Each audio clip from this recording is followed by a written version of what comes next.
L'École supérieure d'administration, d'économie, de journalisme et des métiers de l'audiovisuel ESAE offre de nouveaux challenges pour l'année universitaire 2023-2024. Étudiantes et étudiants, parents d'élèves nouveaux bacheliers, ESAE, c'est la garantie d'une formation de qualité à des conditions très avantageuses. À Gbedjromede, à Papa, à Boumekalavi et Parakou, inscrivez-vous en administration générale, administration du travail et de la sécurité sociale, trésor et finances publiques, impôts, diplomatie et relations internationales, journalisme et métiers de l'audiovisuel, gestion des marchés publics, planification et développement local, sciences économiques, sciences juridiques et toutes les filières des sciences de gestion. ESAE vous offre des bourses, demi-bourses et de réductions pour les premières inscriptions dans toutes ces filières. Waouh! En licence 1, 2 et 3 et en master, bénéficiez jusqu'à 50% de réduction sur tous nos sites. N'est-ce pas génial? Infoline. ESAE Gbedjromede, 3e rue à droite en quittant le carrefour Le Jador pour la BIBE Jéricho ou au plus 229 90 93 65 21 98 98 14 00 à Kpakpa au plus 229 52 88 33 33 à Boumekalavi au plus 229 52 88 44 44 Parakou au plus 229 52 46 12 12.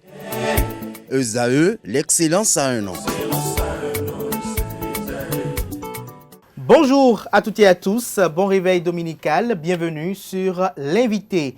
Fidèle ami internaute, fidèle à ce programme télé sur ESAE TV, ce dimanche, je reçois pour vous Apollinaire Wilfried Avoyon, il est acteur politique, président du parti Nouvelle Force Nationale. Avec lui, nous essaierons de faire le tour de l'actualité politique nationale. Nous parlerons politique, nous parlerons également des réformes engagées par le régime du président Patrice Talon, notamment dans le secteur de la décentralisation. Nous parlerons également des attentes par rapport au message du chef de l'État par rapport au 1er août de l'année 2023. Bonjour à vous, Apollinaire Wilfried Avoyon. Bonjour, cher ami. C'est une première dans les studios de ESAE TV. C'est un honneur pour moi d'être ici et dans vos beaux studios. Je vous félicite pour ce que vous faites déjà. Merci d'être à nos côtés. Alors, vous êtes président d'un parti politique. D'entrée de jeu, dites-nous comment se porte cette formation politique. C'est vrai, quand on dit Nouvelle Force Nationale, NFN, beaucoup ne connaissent pas, mais quand vous dites le parti Étiquon, les gens nous ralient là. Et pour mémoire, on était aux élections législatives de janvier passé. On a été recalé par la faute de la Sénat, faute partagée, que la Cour n'a pas su déceler, et puis, mais bon, on n'a pas pu participer aux élections. Le parti, un coup de frein a été donné en réalité à notre élan, mais ce n'était pas un coup d'arrêt. Donc, du coup, nous travaillons déjà pour la préparation des élections de 2026. 2026, c'est un rendez-vous très fort.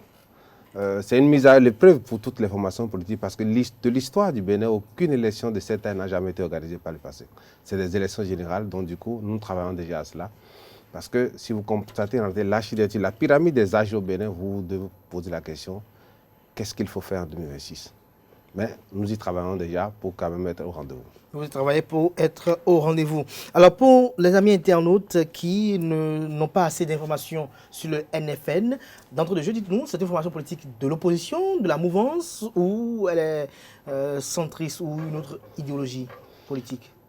Non, l'idéologie, on ne parle pas d'idéologie en termes d'opposition mouvancière. Malheureusement, au Bénin, ce n'est qu'à ça qu'on est habitué. Est-ce que vous êtes de l'opposition et de mouvancier? Quand on parle que vous êtes de l'opposition, ça veut dire que vous êtes du côté de Yahi, le président Yahi. Quand vous êtes de la mouvance, vous êtes du côté du président, le président Talon. Je suis très déçu souvent quand même quand on pose souvent ces questions, parce que le plus important qu'on devait poser comme question aux responsables de formation politique, quelle est votre idéologie? C'est quoi votre idéologie? Alors, quelle est votre idéologie? C'est à quoi vous travaillez quand vous dites que vous êtes de telle idéologie? Qu'est-ce que vous faites en réalité pour prouver, même si vous n'êtes pas encore au pouvoir, qu'est-ce que vous faites pour démontrer en réalité votre idéologie, que vous croyez vraiment à ça? Malheureusement, les gens disent des mots sur des papiers, ils n'y croient même pas. Il suffit de voir, on va y revenir certainement au détour de vos questions. Oui. Mais pour la Nouvelle Force Nationale, nous avons des tierces parties. C'est des thématiques en réalité très nouvelles, et c'est eux qui sont normalement actuellement au pouvoir, au Canada et dans d'autres pays d'ailleurs. En fait, il faut savoir, il faut se poser la question, Bouti, qu'est-ce que le Béninois veut?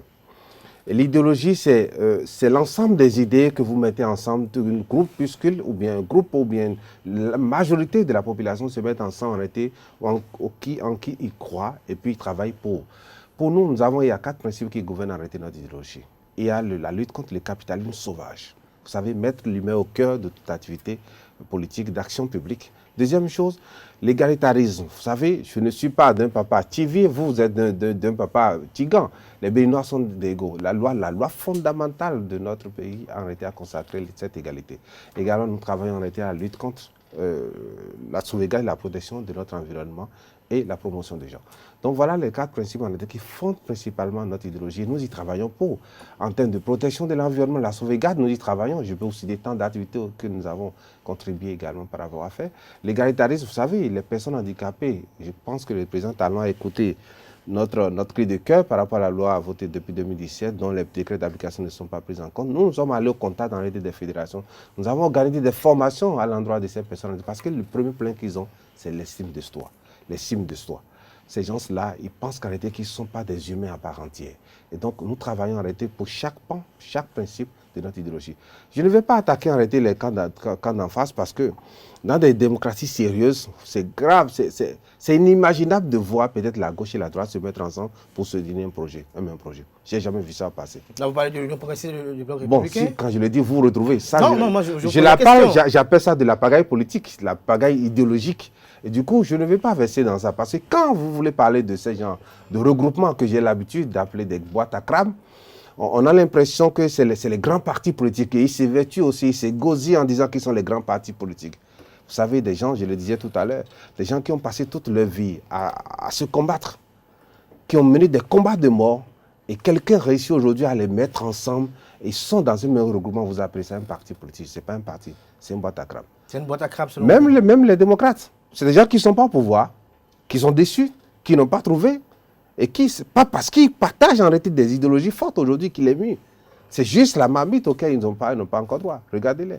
Donc pour moi, je ne vais pas verser dans des guerres de l'opposition mouvancière, tout ça. Mais qu'est-ce que le peuple béninois a fait? Savez-vous qu'en réalité, plus de 65% des Béninois ont moins de 25 ans? Mais c'est fort. 75% des Béninois ont moins de 35 ans. Mais c'est fou. Ceux qui ont 50 ans et plus de 60%, ils sont 5,2%. C'est eux qui sont au pouvoir. 5,2% de la population qui gère le Béninois. C'est fou. Je pense en réalité les jeunes doivent pouvoir prendre le devant. Et Alain Foucault l'a dit. Il dit il faut que les jeunes cessent de laisser cette activité, pas de la politique, de laisser cette activité aux jeunes, mis essentiellement par les intérêts personnels égoïstes, alors qu'ils ont leur avenir derrière eux.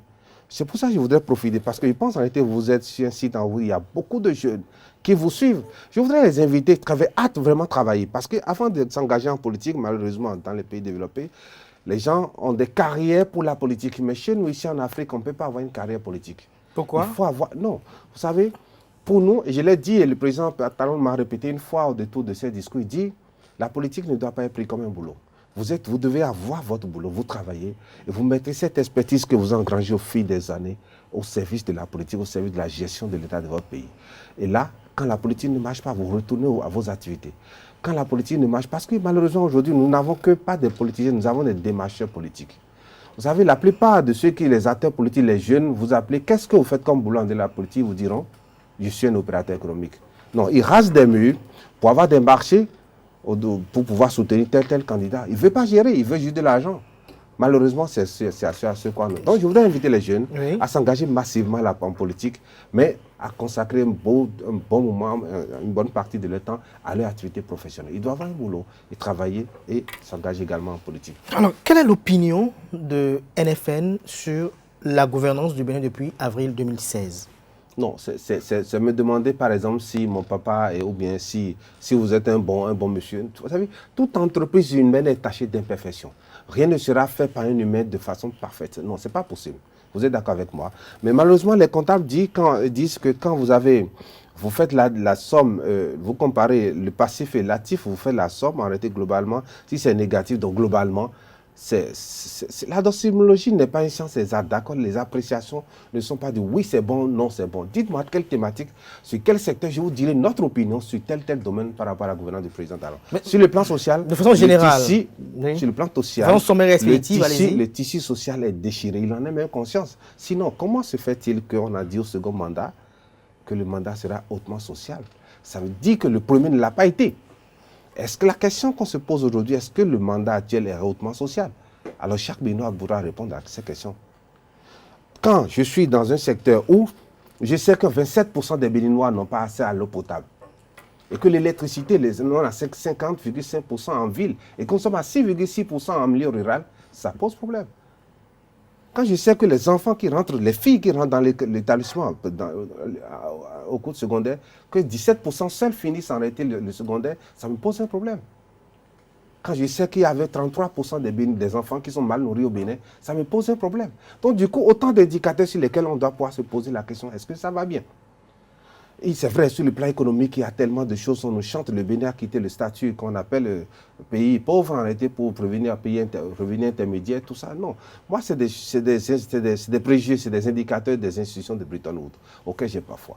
La plus forte raison, on a vu par rapport au FMI, à la fin du mandat du président Yahi, on a vu le FMI était venu en mission, ils ont fait une déclaration à la fin, on les a tapés sur la main, ils sont revenus sur les déclarations. C'est pour dire que aussi c'est des politiciens auxquels nous ne croyons pas, que ces indicateurs, tout va bien. Est-ce que le Béninois, chaque Béninois sent aujourd'hui en son propre dans sa maison, est-ce que ses conditions de vie se sont améliorées? C'est la seule question qui compte pour les acteurs politiques. Et c'est pour ça que je vous dis, nous devons lutter contre le capitalisme sauvage. Quand l'humain n'est pas au cœur de toute action politique, publique, vous n'avez encore rien fait. Vous pouvez beau construire les routes un certain nombre de jours. Vous savez, j'aime bien écouter le président Talon. Moi, je l'ai suivi. Depuis sa candidature, au passage, j'avais soutenu Sissou. Je ne soutenais pas le camp de régime, mais je croyais en un monsieur. C'est vrai, si aujourd'hui je devais faire le même cas, peut-être je vais réfléchir pas deux fois. J'écoutais beaucoup plus les candidats. Il y avait vraiment 3 candidatures vraiment sérieuses en été en 2016. Mais le président Talon a gagné 67% des Béninois lui ont accordé leur voix. 65,7%. Il disait, au lendemain de sa prise de pouvoir, que le régime de fin, dans le régime de Yahi, avait mobilisé un tel nombre de 1000 milliards qui étaient consacrés essentiellement pour les routes. Et que lui, il allait investir beaucoup plus dans l'agriculture. Je suis parfaitement d'accord avec lui pour la transformation structurelle de notre économie. Est-ce que ça a été fait après 7 ans, bientôt 8 ans de temps? C'est la question qu'on peut se poser. Est-ce que la production, les producteurs aujourd'hui se sentent aujourd'hui que leurs produits sont vendus? Regardez toute la crise que nous avons eue par rapport au soja tout de suite. On a dit aujourd'hui peut-être que les sojas qu'on ramène à la Glodjigbe, qu'on ne les transforme pas, qu'on les exporte. Encore. Donc autant de préoccupations sur lesquelles nous ne pouvons pas trop opiner, sinon pour l'instant, il n'est pas vers la fin de son mandat. Attendons 2 ans, 1 an, 2 ans pour commencer par faire le bilan. Peut-être qu'il est encore dans le feu de l'action. Il est encore dans le feu de l'action. Mais par contre, il y a des secteurs sur lesquels il y a eu beaucoup d'avancées, il faut le dire. Lesquels? Le secteur, par exemple, d'une réforme de l'administration. Avant, par exemple, quand vous voulez prendre votre casier judiciaire, vous voyez tous les déplacements. Si vous êtes né au nord à Natitengo, vous voyez tout ce que vous pouvez faire avant de prendre votre casier judiciaire. Aujourd'hui, avec votre smartphone, vous pouvez avoir votre casier judiciaire. Je trouve que c'est merveilleux. Sur le plan de l'intelligence artificielle, sur le plan numérique, le Bénin a beaucoup fait d'avancées, il faut l'avouer. Sur le plan de la réforme de l'enseignement technique, le Bénin a fait beaucoup de réflexions, mais dans la pratique, ça pose quelques problèmes sur lesquels je voudrais bien, si vous permettez, revenir là-dessus. Oui. Vous savez, quand le système actuel, quand les enfants sortent en réalité, quand ils ont le CEP, il y a 70% qui vont dans l'enseignement général. Et 30%, non, 80% vont dans l'enseignement général et 20% vont dans l'enseignement technique. Quand on parle de l'enseignement technique, on parle souvent de G2. Excusez-moi, ceux qui ont le bac G2, tout ça, je pense aujourd'hui c'est des gens qui chôment beaucoup parce que la gestion, on n'en recrute pas. L'intelligence artificielle remplace beaucoup de comptables, des aides comptables. D'abord, on n'entend même pas parler de recrutement d'aides comptables aujourd'hui, vous comprenez. Et donc, mais malheureusement pour nous, ceux dont on a besoin, c'est ceux qui ont fait l'informatique, ceux qui ont fait l'électricité, ceux qui ont fait des chemins. Est-ce que vous connaissez quelqu'un, par exemple, qui a fait la plomberie jusqu'au DTI, sur le bac professionnel, ou bien l'électricité qui a fait le bac, ou bien la menuiserie, par exemple, qui a fait le DTI en menuiserie, qui est chômeur, qui n'a pas les moyens pour vivre décemment au Bénin, à moins qu'il soit paresseux. C'est dit qu'en réalité, que le diagnostic était vrai. On fait des formations dont le Béninois n'avait pas, le peuple béninois, la population, les entrepreneurs n'ont pas besoin. Et donc, le président Talon a estimé qu'il faudrait revoir la réforme de manière à ce que ce soit désormais 70% aille dans l'enseignement technique et moins de 30% aille dans l'enseignement général. Parce qu'il y a souvent un taux de déperdition, ce qui ne continue pas le circuit. Je trouve que c'est très génial. Mais là où je ne suis pas d'accord avec eux, ils pensent encore jusqu'à aujourd'hui que c'est l'État qui doit créer forcément cette lycée-là. Ah non. Du tout pas d'ailleurs. Je voulais rappeler peut-être ceux qui sont plus âgés que moi, mais de ma génération, quand j'étais étudiant dans les 2000 par exemple, ou bien 99, 98. Vous savez, pour faire une saisie, pour faire qu'on appelle, je me rappelle, on a voulu faire des exposés. Il fallait saisir parce que j'étais en statistique, il y avait beaucoup de formules là-dedans. On était environ 10, on a dû cotiser 5 000 avant de faire la saisine. Vous imaginez? Pourquoi? L'informatique n'était pas accessible en son temps. Donc l'État a décidé, zéro taxe sur toute importation en réalité des activités, des matériels informatiques. Aujourd'hui, tous les enfants ont l'informatique, ont l'ordinateur dans la main. Vous comprenez? Donc, il suffirait que l'État puisse accompagner le secteur de l'enseignement technique. Dites aujourd'hui que tous les instruments, toutes les machines que vous allez acheter dans le cadre de votre lycée, de telle chose, zéro taxe aujourd'hui. Vous verrez que le secteur privé, et vous n'allez pas payer taxe pendant 5-10 ans par exemple, vous verrez que beaucoup de promoteurs vont transformer leur collège d'enseignement général en des lycées. C'est très important, parce que l'État ne peut pas tout faire. Regardez dans nos villes, principalement aujourd'hui, il y a plus de l'enseignement, il y a plus d'établissements privés que d'établissements publics. Regardez combien d'universités, de centres de formation privés il y a aujourd'hui dans notre pays, comparativement au public. Et là, regardez la qualité de l'enseignement, regardez la qualité de l'effectif dans les enseignements publics. Donc, je pense que l'État doit pouvoir accompagner ce secteur-là. Et le ministre... On a ça autre exploit, oui? Non, le ministre de l'économie a une manière que j'apprécie beaucoup. Quand on dit zéro taxe, vous n'allez pas payer des impôts. Non, vous payez les impôts quand vous montrez que vous avez vraiment payé et on vous rembourse. Parce qu'on a vu sous le temps, le régime président Yahi, je prends les matériaux de construction, on a dit pas de taxes. Les gens ont importé pour faire à d'autres fins. Du coup, je pense en été qu'il fallait peut-être de façon très réfléchie passer à ces gens d'actes sur lesquels. Il y a également le domaine de l'agriculture, autant de domaines sur lesquels il y a eu des avancées, mais également beaucoup de choses à faire. L'agriculture, non, l'agriculture, je l'ai dit tout à l'heure, par exemple la réforme dans l'agriculture. Vous savez, moi je ne suis pas agronome, je ne suis pas technicien, mais je discute beaucoup avec les spécialistes de tout domaine. Je vous préviens, je vous dis par exemple, il m'arrive d'aller au laboratoire à l'université sur des thématiques et discuter avec les spécialistes pour bien comprendre c'est quoi le problème réel. Par exemple, la réforme de notre agriculture, depuis 1960, le Bénin a fait en 2017 ou 2018, si j'ai bonne mémoire, l'une des meilleures réformes qu'on a jamais eu à faire. La FAO l'a déjà fait depuis les années 70. C'est la spatialisation de notre agriculture. Vous savez, pour produire quelque chose, je vais vous donner des exemples pour illustrer ce que je dis. Quand vous produisez par exemple le riz dans le mono, vous êtes à 2 à 3 tonnes l'hectare. Mais quand vous produisez le riz dans la vallée de Lomé, vous êtes à 5 à 6, 8 tonnes en été à l'hectare. Ça ne sert à rien de produire du riz dans le mono, alors il faut spécialiser les zones. Comparativement, quand vous faites du maraîchage dans le mono, ça donne plus. Donc l'État a dit, il y a des zones qui sont spécialisées par rapport à ça. Ce n'est pas nouveau. La FAO l'a déjà fait depuis 1975 ou 1976. Deuxième chose, ce que la FAO n'a pas fait en son temps et puis avait recommandé, il y a tout. Il ne suffit pas que les conditions géologiques, en réalité climatiques, tout ça, soient favorables à une localité pour que nous puissions produire des trucs. Ça. Je donne un exemple, je l'ai donné la dernière fois sur un plateau. Je suppose par exemple, je dis l'agriculture au sens large par exemple, je sais que vous êtes musulman. Tout à fait. Supposons ça, on dit que les conditions climatiques sont bien pour produire par exemple du porc dans Djougou, dans la Donga. Vous savez que personne ne va produire là-bas parce que la population majoritairement musulmans. Donc, on ne peut pas faire ça. C'est pour dire qu'il y a également les dimensions socio-culturelles auxquelles il faut intégrer à cette réforme. Et c'est ça le Bénin a fait, pour pouvoir créer les ATDA. Mais les ATDA ont donné quoi aujourd'hui? Il ne suffit pas de faire la réforme. Malheureusement, on a mis à la tête de ces ATDA rien que exclusivement que des agronomes. Mais il ne s'agit pas de l'agronomie seule. Parce qu'il faut produire, il faut transformer, il faut commercialiser. C'est des clusters qu'il faut créer en réalité dans les zones. Mais on ne fait pas ça en réalité au niveau à la FSA. C'est ça qui a plombé la réforme. Les agronomes elle est plombée selon vous? Non, elle est plombée. Non, dites-moi, quel est le résultat auquel les ATDA ont donné jusqu'aujourd'hui? Ces gens qui sont des millions de mois, ça ne donne rien. Non, je suis sincère, je suis désolé, je dois pouvoir le dire.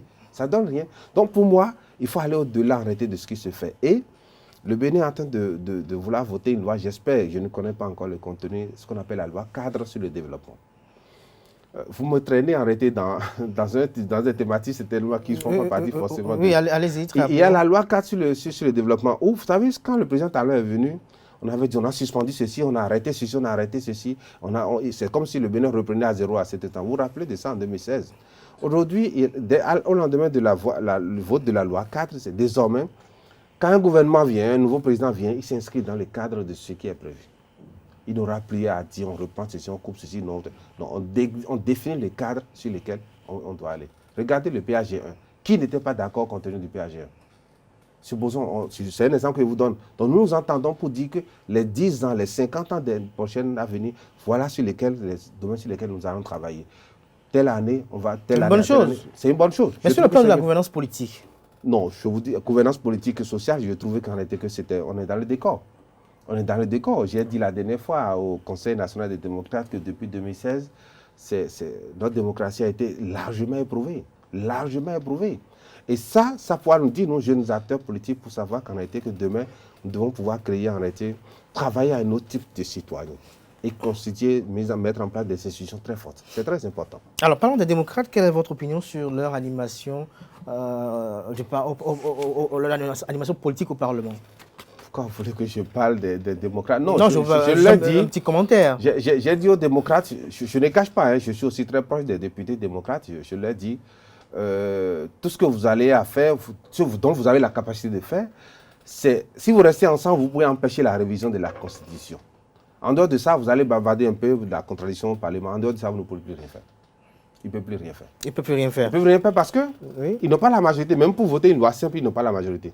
Donc, ça va être comme des lois votées comme on l'a connu. Je n'aime pas citer la 8e législative parce que pour moi, c'est une calamité pour notre système. Alors, parlons de réforme politique. Vous êtes acteur politique. La réforme du système partisan. Selon vous, quel est votre bilan de son expérimentation? Je suis très déçu. Je reste sur ma soif. Je voulais parler. Je vais prendre deux points de la réforme arrêtée pour pouvoir illustrer ce que je suis en train de dire. La question de la réforme, par exemple, de l'élection des maires. Je vais être factuel. Prenons par exemple, en tout cas, j'invite les compatriotes à me suivre. Je vous dis par exemple, les maires qui sont là aujourd'hui, il y a deux catégories de maires. Les maires qui ont été réellement élus, je les félicite au passage, et les maires qui ont été imposés par les partis politiques. Quelle est votre opinion aujourd'hui sur cette réforme qui a été faite? Je trouve en réalité que ce n'est pas un très grand recul de notre système de la décentralisation. Un très grand recul. Parce qu'aujourd'hui, on n'a pas permis, laissez les gens, nous sommes en démocratie, on a dit, laissez la majorité décider. Le peuple a choisi un rôle au niveau local dans une mairie, les conseillers. Mais laissez les conseillers décider qui sera maire. Pourquoi vous voulez imposer des gens? On n'en a pas besoin. Et voilà le résultat. Ce que vous avez imposé là, faites le point de ce que j'ai comme mairie. Alors tout cela est dans, je par rapport à la réforme du système partisan. C'est la réforme du système partisan. Je continue pour dire aujourd'hui, il y a les SE, les maires. C'est vrai que ce qui s'est passé n'était pas bien. Parce que je suis élu pour la mobilisation des ressources de la commune. Les gens empêchent. Quand on veut prendre les impôts ou bien les redevances sociales, les bonnes dames, ils appellent, mais ils vont bébé. Et le maire dit non, laissez-le. Donc du coup, aujourd'hui, les SE ont la possibilité de dire non, on prend les sous, il y a des trésoriers communaux qui mobilisent les ressources, je sais bien. Mais je pense en réalité que c'est beaucoup plus de l'éducation, de civisme, de patriotisme qu'il fallait faire au lieu d'imposer des SE. Du tout pas. Quand je suis élu, il doit y avoir des mécanismes pour dire, obliger les maires, parce qu'on peut savoir à peu près combien de services marchands on a. Et quand on loue, combien de coûts ça a combien. Et si le maire ne mesure pas, on doit pouvoir avoir des mécanismes en réalité de dire que c'est de sa responsabilité si les ressources ne sont pas mobilisées. Est-ce qu'on avait besoin de reculer pour imposer des maires aujourd'hui? Donc pour moi, c'est un très grand recul et il faut qu'elle, d'ici à là, j'espère que nous aurons peut-être le pouvoir pour rechanger tout ça. Vous avez le pouvoir pour rechanger tout ça. Dans le système partisan, pour vous aussi, il y a beaucoup de choses à refaire. Non, la deuxième chose sur laquelle je voudrais revenir par rapport au système partisan, c'est le financement des partis politiques. Et vous voyez, c'est sur ça, ils empêchent les gens d'aller aux élections. Ils sont les seuls élus et c'est les seuls élus qui permettent en réalité d'avoir, la charte des partis politiques. La charte des partis politiques dit que l'État finance les partis politiques légalement enregistrés. Ailleurs, le financement est accordé à des pourcentages donnés. Je donne un exemple pour illustrer. Supposons un instant que c'est 1000, le montant global du financement public. On peut dire la moitié, 500. On partage sur tous les partis politiques légalement enregistrés et les 500 qui restent, c'est pour ceux qui ont des élus, un bonus.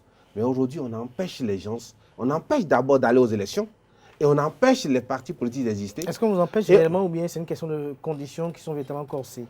Je sais que vous êtes un citoyen. Vous savez, quand vous êtes journaliste, vous pensez que vous n'êtes pas un citoyen, vous êtes un citoyen. Non, je suis un citoyen. Vous avez un penchant politique. Vous avez vos opinions propres également sur tel sujet des partis politiques. Non. Pas en ce qui me concerne. Non. Non, je pense que vous êtes des citoyens. Vous avez, le jour là, vous êtes allé voter, non? Ah, j'attendais NFN. Non, donc vous n'êtes pas allé voter. J'attendais NFN. Vous n'êtes pas allé voter. J'attendais NFN. Non, c'est pour vous dire que quand vous allez voter, c'est que vous avez votre penchant pour un tel parti ou bien quelqu'un de votre localité. C'est en fonction de la gouvernance, c'est un nombre de choses qui vous conduisent en réalité à prendre cette décision. Bon, pour moi, globalement, je pense qu'on a eu beaucoup de recul en termes sur le plan politique, gouvernance politique. Et c'est vrai également, on a eu beaucoup d'avancées, on a réduit le nombre de partis politiques, mais ce n'était pas suffisant. Alors, avant de passer à l'actualité politique au Niger, j'ai bien envie de vous poser encore quelques petites questions par rapport au Bénin. La première, depuis quelques temps, on note de regroupements de jeunes qui se mobilisent pour susciter des candidatures à la présidentielle. En tant que jeune, en tant qu'acteur politique, qu'est-ce que vous pensez de cela? J'ai l'habitude de dire avec les miens, qui autant que des jeunes votent, qui autant que des femmes se mobilisent pour les partis politiques, et à la fin, pour quelle rétribution, pour quelle répartition? On utilise les jeunes, vous savez, aucun jeune ne se met ensemble pour dire je soutiens telle personne. Non, c'est faux. Qu'on cesse de nous distraire. C'est eux qui sont derrière pour dire allez, dis ceci, on donne l'argent. Non, je pense qu'il faut qu'on arrête ça. C'est vrai qu'il y a des noms qui circulent, 4, 5, 6 comme ça, noms qui circulent. Moi, je ne fais pas le langue de bois, je dis les choses telles que je les ressens, telles que je les reçois. Il y a, il y a 2 noms qu'on entend beaucoup plus. Il y a Boko Olivier, il y a Wadani. Récemment, j'ai entendu Homeki, il y a Dambi, il y a Hundete Eric et puis Oru Richard. Donc, je pense en réalité que c'est d'abord, dans un premier temps, c'est des citoyens. Ils ont 40 ans, je pense. Ils jouissent de leurs droits. Donc, c'est de leur droit de chercher à être candidat ou bien. Mais qu'on cesse de nous dire, on m'a suscité, je ne suis pas au courant. Non, il y a toujours quelqu'un, ça peut pas être lui-même, mais quelqu'un proche de lui qui titille les jeunes, qui donne. Parce que c'est de l'argent. Quand vous devez louer, vous devez inviter la presse, vous devez donner des t-shirts, c'est de l'argent ils mettent. Mais l'argent de qui? Donc, arrêtez qu'on cesse de nous dire qu'on n'est pas au courant et puis on détourne les regards. Mais le plus important, ça peut ne pas directement eux-mêmes, mais ça peut être des personnes très proches d'eux qui ont des intérêts personnels et qui sont liés à leurs propres intérêts. Mais de tout ça, il y a d'autres que je connais pas. Vous savez, quand par exemple, Richard Boni-Orou commence par parler, même si vous ne le voyez pas, une vidéo, vous allez reconnaître sa voix. Quand vous entendez, par exemple, Lucas Trobo, quand vous entendez sa voix, vous allez reconnaître sa voix. Mais je ne connais pas la voix de Boko Olivier aujourd'hui. Je ne le connais pas. Je vois sa photo. Donc, du coup, puisqu'il remplit les conditions, tant mieux. Il n'y a pas de souci. Mais le peuple doit faire attention. De toute façon, le peuple béninois doit faire attention pour ne pas se mettre dans une logique de choisir l'inconnu. Du tout pas d'ailleurs. J'ai dit la dernière fois sur une chaîne de la place que le cheval que l'on dessine sur papier ne court pas. Vous pouvez beau être le conseil le meilleur dans l'ombre. Si vous n'êtes pas dans le feu de l'action, vous n'avez jamais l'expérience. Vous pouvez être beau le conseil le plus fort. Quand vous n'êtes pas dans le feu de l'action, vous n'êtes jamais. La plus forte raison, quand vous allez sur le terrain de foot, les meilleurs joueurs sont les supporters. C'est eux qui pensent qu'il faut taper le ballon tel que moi. C'est eux qui pensent que... Mais je pense en réalité c'était le premier discours sur l'état de la nation. Le président Talon disait, j'ai mesuré la réalité des pouvoirs. Ça veut dire, il n'est pas venu au pouvoir en 2016. Non, il était dans l'ombre, vous vous rappelez, il disait que c'est lui, le mieux qu'il a dit, c'est lui qui fait désigner tel député, maire ou bien tel ministre. Et donc, du coup, il était au pouvoir depuis. Mais pour être président, il a mesuré réellement la réalité du pouvoir. Nous sommes venus à un niveau aujourd'hui où nous ne devons plus jamais reculer en arrière. Et c'est pour ça, quand vous me dites qu'il faut prendre les opposants, mais c'est qui les opposants? Il ne faut pas qu'on retourne en arrière. Il ne faut pas du tout que le Bénin retourne en arrière. Donc pour moi, je ne sais pas, qui n'avance pas recule. Donc nous devons faire vraiment attention. Pour l'instant, nous continuons d'analyser. Ce qui est sûr, certain, il n'y a pas encore de candidature à l'interne du parti de la nouvelle force nationale. Et d'ailleurs, nous n'avons pas encore de parrainage. Et il y a beaucoup de blocus. Mais pour nous, nous faisons focus beaucoup sur les élections communales et les élections législatives de 2026. Donc faisons vraiment attention par rapport à qui nous choisissons en 2026. Et je pense que nous avons notre mot à dire par rapport à ça. Vous avez votre mot à dire par rapport à ça. Alors, quelles sont vos espérances par rapport au message du chef de l'État sur l'état de la nation le 1er août prochain? Je voudrais me répéter aussi, ici par rapport à des propos que j'ai tenus au Conseil national des démocrates. Sortez-nous Joël Aïvo, sortez-nous Rugia Madougou, sortez nos frères qui sont en prison. Faites ramener ceux qui sont de la diaspora et qui sont des exilés aujourd'hui, et le peuple sera avec vous. C'est des attentes principalement que j'ai. Et que pensez-vous du retour d'Atao Henro au pays? Bon, Atao, il y a une ambiguïté par rapport à l'affaire d'Atao. Est-ce qu'Atao a fait prison et il est sorti, il a fini d'épuiser sa peine?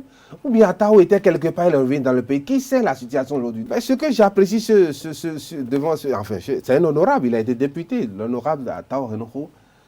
Je me rappelle d'où il était parti. Vous savez, quand il était député, tout le monde a dit comment ça? On ne peut pas tomber si bas. Mais il a appris.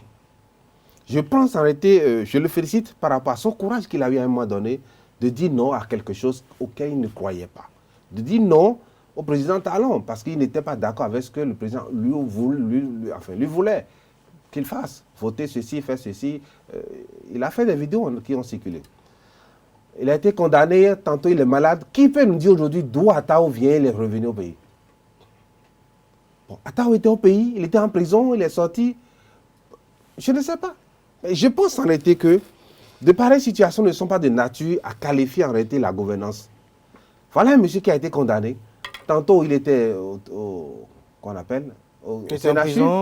Tantôt il était en prison, tantôt il a fui du pays, personne ne sait. Est-ce qu'Atao a quitté la prison? Voilà, il a été évacué, très bien. Est-ce que quand il a été guéri, il était guéri? Est-ce que c'est à l'hôpital qu'il a fini sa peine? Dites-nous aujourd'hui, je pense que c'est très important, et lui-même, pour l'honnêteté, en réalité, s'il veut faire encore de la politique, il doit pouvoir dire au peuple béninois d'où il est resté pendant tout ce temps. Est-ce qu'il a fini de piger sa peine? Ou soit qu'il a fait des accords, comme Bertin Corvi, qui est rentré au pays, comme Tawes, qui était rentré au pays également. Qu'est-ce qui s'est passé pour qu'Atao revienne? Je pense en réalité que le peuple béninois a besoin de savoir ce qui s'est passé. Est-ce qu'on peut disparaître comme ça? Ça veut dire que demain, comment il s'appelle, l'ancien maire de Calavi, comment il s'appelle? Georges Bada. Georges Bada peut rentrer au pays et on va dire, j'ai même vu acheter pas pour accueillir Tao Renoko, des trucs qui ont circulé, donc accueillons Georges Bada. Je pense que ça ne crédibilise pas notre justice. Je ne pense du tout pas d'ailleurs. Merci à vous, Apollinaire Wilfried Avoyon. Nous allons aller hors du territoire national. Nous allons parler de l'actualité au Niger. En tant qu'acteur politique, quel est votre décryptage de la situation qui prévaut au Niger depuis quelques jours? Avant d'opiner, je vais vous dire que je n'ai jamais été partisan des coups de force pour changer un régime. Non, je suis vraiment démocrate et je ne pourrais pas me permettre de dire voilà, le coup d'État c'est bien, il faut... Non, du tout pas d'ailleurs. Coup de force pour prendre le pouvoir, je m'insurge contre ça. Et je voudrais m'allier avec Bertin Corvi qui disait, pas parce qu'il n'est pas d'accord pour le coup d'État qu'on a dit qu'il est favorable au retour de Bazoum au pouvoir. Au contraire. Vous savez, ce qui se passe au Niger aujourd'hui ne devait même pas surprendre quelqu'un. C'est vrai, quelqu'un a dit que ça a quitté 200 quelque chose, 223, 224, ça a sauté 225 et c'est allé en 226. Mais voilà, finalement, en réalité, ce qu'on attendait au Niger s'est passé. Observez correctement en réalité que le Niger partage les frontières avec le Burkina et le Mali. Première observation. Et le vrai problème que ces deux pays-là ont aujourd'hui, c'est le terrorisme. Et si Bazoum n'était pas d'accord avec ce qui se passe par rapport à la manière dont la junte en réalité, les juntes en réalité gèrent la question du terrorisme dans le Sahel, ça veut dire qu'il n'est pas d'accord par rapport à ce que... Parce que dans ces conditions, les terroristes peuvent prendre comme refuge en réalité base au niveau du territoire nigérien et continuer pas à pouvoir déranger les autres. Et du coup, ils avaient besoin d'une stabilité régionale.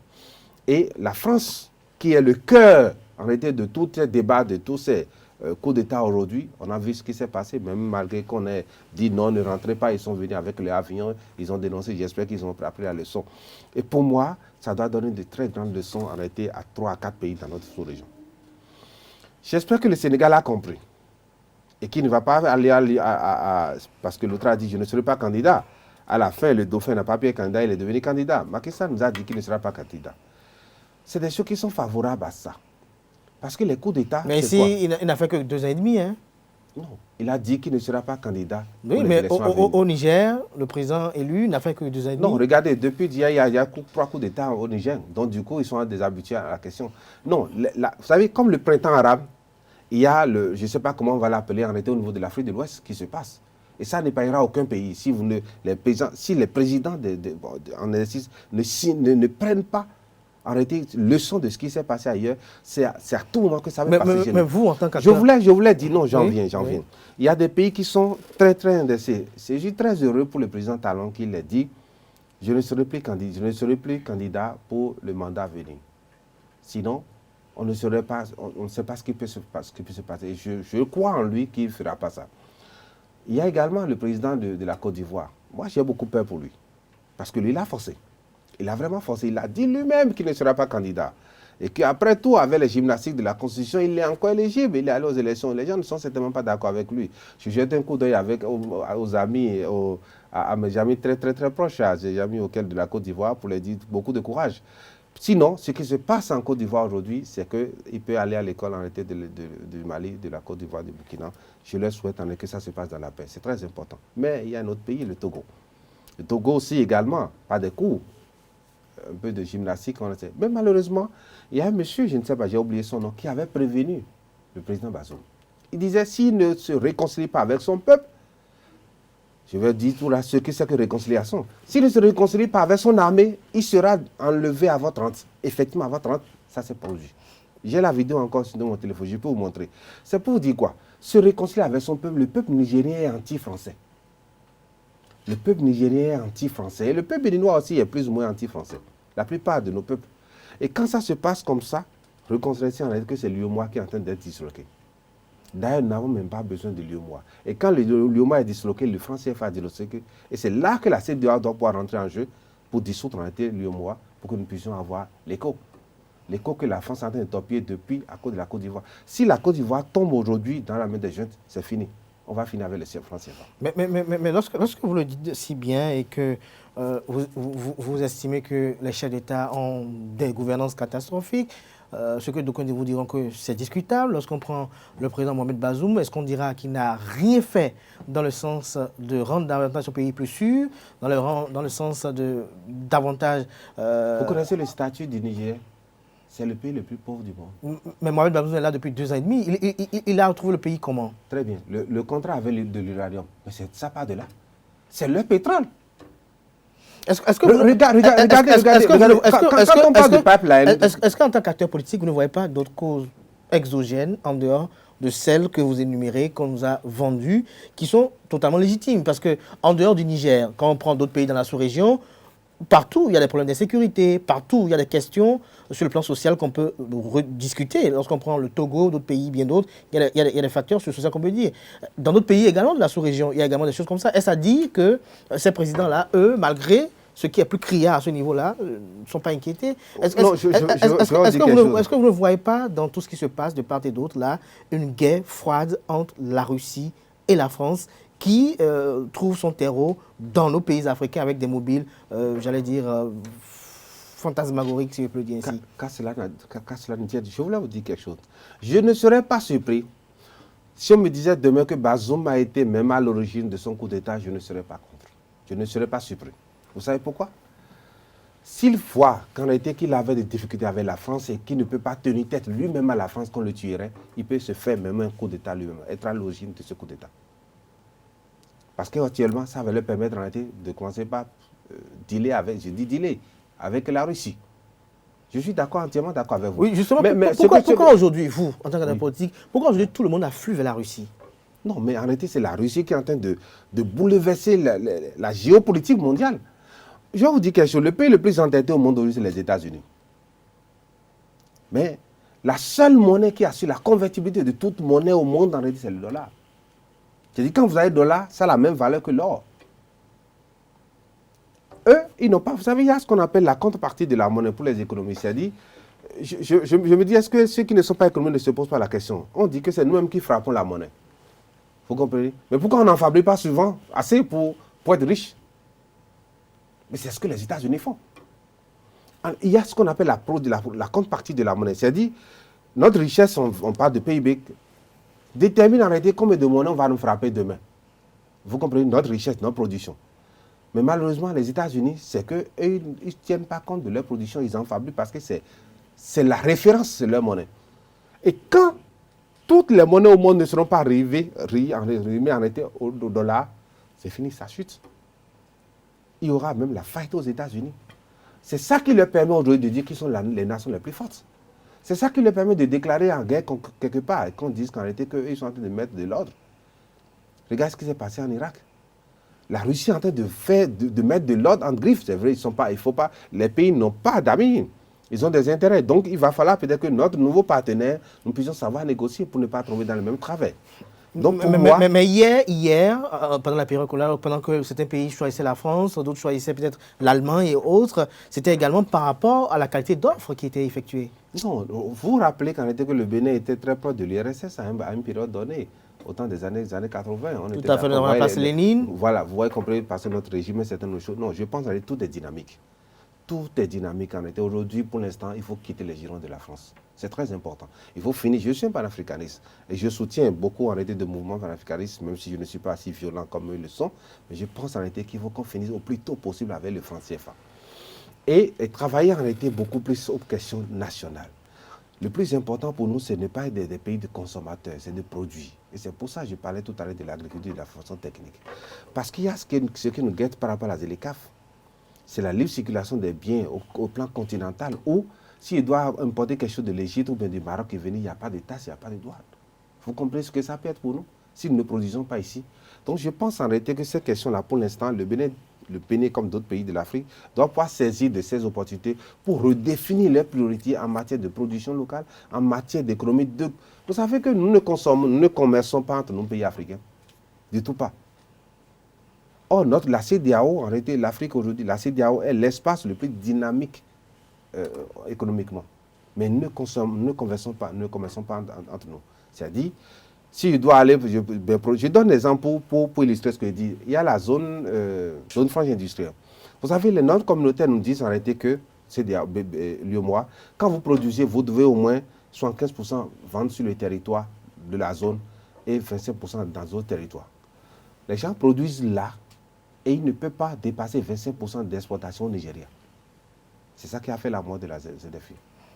Mais lorsque vous dites tout ceci, c'est quand même beau à entendre que lorsqu'on vous écoute. Mais aujourd'hui, vous estimez qu'il faut en découdre avec la France. Et donc aujourd'hui, les militaires ont trouvé la trouvaille. Il faut renverser le pouvoir d'État. Mais on a constaté que ces militaires, dès qu'ils prennent le pouvoir, ils ne partent plus. Il y a les cas sur Légion, la Guinée. La Guinée, oui.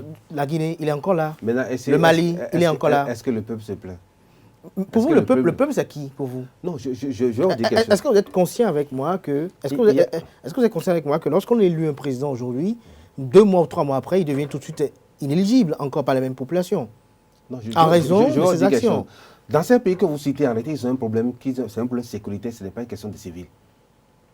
Qu'il faut régler ensemble. Et donc pour vous, ne me faites pas dire ce que... Pour vous, lorsqu'il y a des problèmes sécuritaires, il faut forcément que les militaires viennent au pouvoir. Je suppose qu'ils sont en guerre, ils sont en guerre. Non, actuellement, ils sont en guerre. Dites-moi, à quoi servirait l'économie, à quoi servirait la démocratie sous toutes formes si nous sommes en guerre? À quoi ça servirait? Si vous n'avez pas, vous ne pouvez même pas vous rassurer que vous allez dormir chez vous et vous retrouver votre famille demain et vous voulez parler de quelle liberté? Mais ils sont en guerre. Donc nous sommes pressés. Donc c'est une raison assez valable pour que l'armée renverse, pour moi, trouble l'ordre constitutionnel. Il faut qu'en réalité que les pays du Sahel en été s'entendent pour régler la question. Tant qu'ils ne sont sous le giron de la France, en réalité, ils ne pourront jamais régler la question du terrorisme. Mais les pays qui sont déjà sous le giron de la Russie, la question du terrorisme est bannie dans le pays? Non, regardez les... Est-ce qu'elle est bannie? Je donne l'exemple palpable en réalité, par exemple, Mali. Regardez les exploits qu'ils font depuis un certain temps qu'ils ont quitté la France. Regardez combien d'années ils ont fait. Avec les forces Bakana, qu'est-ce qu'ils ont eu? Combien de terroristes ils ont pu tuer? Mais regardez, depuis qu'ils sont avec la Russie. Mais c'est de ça qu'il s'agit. Regardez combien de terroristes ils déboîtent tous les jours. Je pense en réalité que le Bénin doit s'inspirer pour ne pas être en réalité le pays qui reçoit la France quand il quitte en réalité, qui enlève ses bases de ces pays-là. C'est très important. Parce que nous risquons d'être l'ennemi de tous ces pays-là. Et ce n'est pas bon pour nous. C'est pas bon pour nous. Du tout pas, ce n'est pas bon pour nous. Pour moi, ces pays-là sont en guerre. Une guerre avec des inconnus. Regardez ce qui se passe au nord aujourd'hui, où les gens sont obligés de quitter leur maison, de ne pas aller à l'école, dans les zones arrêtées de l'Atakora et une bonne partie de la Liborie. Dites-moi, dans ces conditions, est-ce que la vie continue son cours? Non. Et vous voulez parler de changement de pouvoir, mais ils sont en guerre. Ils sont en guerre, soyons patients. Et prions, travaillons avec eux pour qu'ils puissent conjuguer donc pour vous, les coups d'État sont la solution, voilà. Non, je n'ai jamais dit ça. Oui, c'est ce qu'on déduit de vos propos. Parce que dès qu'il y a des questions d'insécurité, tout de suite, donc automatiquement, il faut que l'armée, parce que c'est beaucoup de sécurité, il faut que l'armée vienne prendre le pouvoir. Il y a un monsieur qui prévenait Bazoum pour dire il faut qu'il soit à l'écoute de son armée et de son peuple. Finir avec ce qui se passe avec la France sur le plan militaire. Les gens... Est-ce que le problème de Bazoum est réellement lié à ce que vous énumérez là ce matin? Non, je pense que le problème de Bazoum est lié... Est-ce qu'il n'y a pas des problèmes internes, des problèmes d'intérêt interne? Non, il y a des problèmes partout d'ailleurs. Mais quand ça déborde à un moment donné, c'est là l'armée prend le pouvoir. Vous êtes d'accord avec moi que quand regardez le président burkinabé aujourd'hui, il disait, il attendait juste en réalité de petits moyens pour aller sur le front, mais qu'il n'avait pas. Vous ne pouvez pas mettre votre chien pour dire vous allez en guerre. Chaque fois qu'il y a un coup d'État, il y a toujours un alibi. Mais ils sont les seuls à être au front. Ils sont les mieux à nous en parler. Lorsque nous prenons les pays comme la France, par exemple, les États-Unis que nous citons comme modèle démocratique, est-ce que selon vous, l'agent de sécurité a tout à sa disposition pour l'accomplissement de sa mission? Est-ce que ces pays sont plus sûrs, comme vous l'espérez? Est-ce que dans ces pays, il n'y a pas de mobiles qui peuvent susciter peut-être le recommandement militaire a dit qu'il veut tenter un coup de force? Est-ce que vous avez entendu une seule fois, dans ces pays-là, l'armée aller quelque part au front pour dire qu'il manque de munitions? Est-ce que ces armées-là, regardez comme l'investissement qu'ils ont dans l'armée. Non, mais c'est ça. Les gars disent qu'ils n'ont pas du matériel pour aller au front. Vous dites qu'il y a terrorisme, oui, allez à la guerre. Et il n'y a même pas de munitions. Mais ça pose un problème. Que les gars n'arrivent pas à manger bien sur le terrain. Mais il y a un problème. Il y a toujours des arguments. Non, aujourd'hui, il n'y a pas de contre-argument non plus. Je dis peut-être une bêtise. Aujourd'hui, même si on fait un coup d'État à Macron, si c'est une bêtise, il ne faut pas dire ça. On fait un coup d'État à Emmanuel Macron, on dira forcément qu'il y a des arguments pour soutenir cela. Il y a toujours un argument, et même un argument béton pour justifier tel ou tel assis, ça est de coup d'État. Et donc vous, en tant qu'acteur politique, président de parti qui aspire à diriger ce pays, le Bénin, donc vous serez d'accord qu'une fois que vous êtes élu, que 2 mois après, parce que des militaires ne soient pas d'accord avec votre politique, décident de vous renverser? J'ai suivi un truc où il y avait, vous savez, l'armée, c'est pourquoi on dit la grande muette. C'est-à-dire, ils ne parlent pas, ils ne font qu'à dire. Le plus important pour nous, c'est que le peuple, nos gouvernants soient à l'écoute de ce que les difficultés de nos armées. C'est très important. Si vous n'êtes pas à l'écoute, il ne faut pas quand même satisfaire en retour toutes leurs revendications. D'abord, il n'y a même pas de syndicat chez eux. Vous comprenez ce que je dis là? Non, je pense en réalité que ce n'est pas encourager les coups d'État, mais il faut être à l'écoute en réalité des difficultés. Nous n'avons pas encore tellement de problèmes par rapport au Niger, ou bien au Burkina, ou bien au Mali. Mais c'est vrai que c'est dit à nos portes. Supposez un instant, nos armées vont à Banikwara, nos armées vont à Latakora, et n'arrivent même pas, quand les gars tirent, n'arrivent même pas à avoir de munitions. On aurait entendu ça depuis. Ça va grouiller. Alors, le gouvernement sort pour dire, ils mettent des moyens, vous voyez combien de personnes on recrute depuis un certain temps.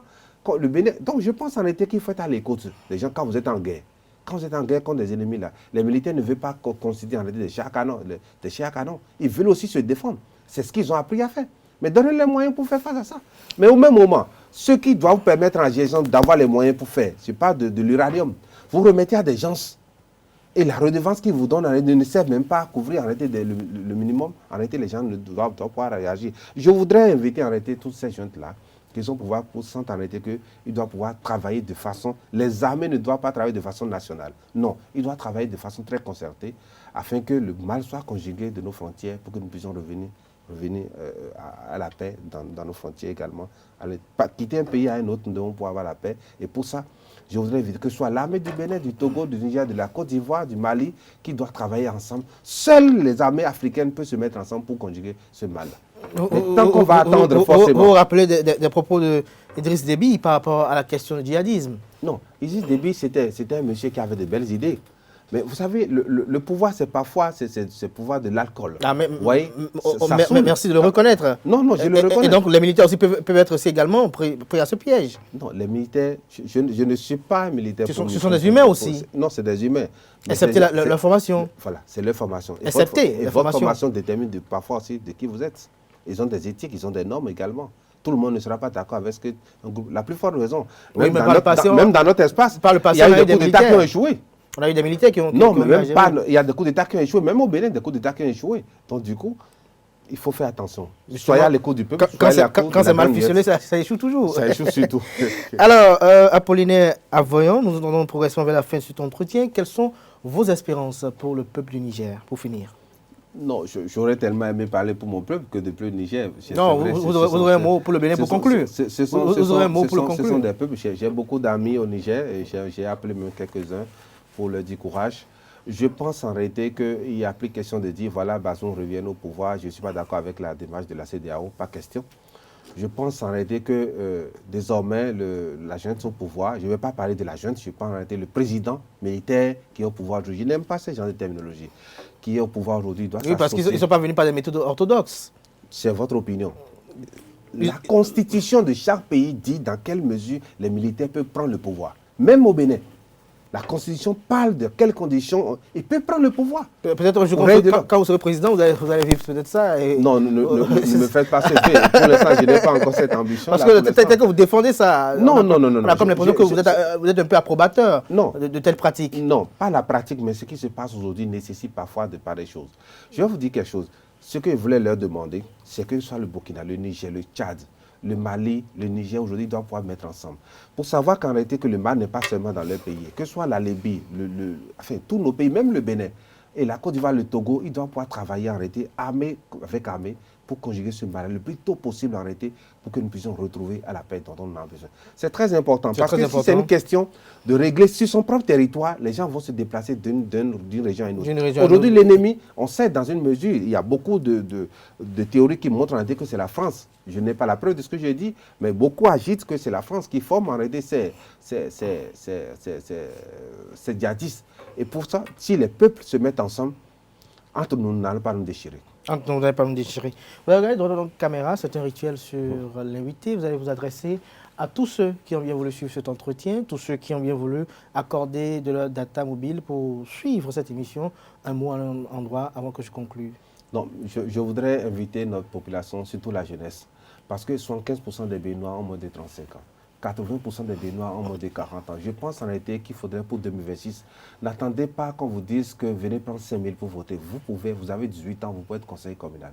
Vous pouvez changer quelque chose dans votre localité. Ça se passe maintenant. Nous avons encore 2 ans, 6 mois. On peut se mettre ensemble pour travailler à ce que nous puissions dire éthico. Éthico parce qu'un système qui a trop duré. À la veille des élections, ils se divisent en 2 groupes opposition mouvanciers et quand ils prennent le pouvoir, c'est les intérêts personnels qui les intéressent. Et c'est pour ça que nous nous sommes mis ensemble pour dire, ensemble nous pouvons changer quelque chose. Ensemble nous pouvons être les maires, les conseillers dans nos localités. Je voudrais inviter également, que vous soyez femmes, que vous soyez personnes handicapées, vous avez le même droit que ces mêmes personnes. Engagez-vous en politique. Mais avant cela, ayez un boulot. Travaillez, cherchez à avoir un boulot avant de pouvoir vous engager en politique. C'est ça que j'ai voulu porter à votre attention aujourd'hui et je sais que vous allez le faire. Merci à vous, Apollinaire Wilfried Avoyon. Je rappelle qu'à l'entame de cette émission, l'invité a tenu à rappeler la définition de son parti politique et son slogan Éthico. Il a fait savoir que 2026, c'est un grand rendez-vous. Ils y travaillent pour qu'il soit présent à ce rendez-vous capital de l'histoire politique du pays. Il a eu à présenter l'idéologie du parti politique Nouvelle Force Nationale. Il a présenté quelques activités phares qui sont en phase avec cette idéologie.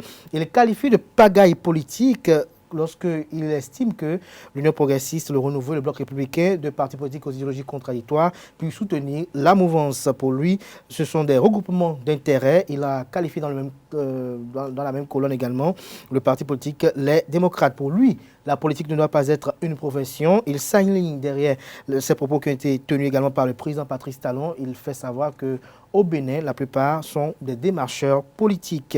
Il a eu à lancer à plusieurs reprises des invites aux jeunes à davantage s'engager en politique pour que véritablement les choses puissent changer. Il a eu à donner son opinion sur la gouvernance du président Patrice Talon et a eu à lancer quelques interrogations par rapport à l'effectif de quelques réformes. Il invite l'État à davantage accompagner la formation technique au Bénin pour davantage résoudre la question du chômage. Concernant les appels à suscitation de candidatures qui se font montre de part et d'autre en vue d'une bonne préparation des élections présidentielles de 2026, pour lui, ce sont des personnes instrumentalisées. Il a eu à donner son opinion sur cette question. Il a fait savoir que le parti NFN aura son mot à dire en 2026.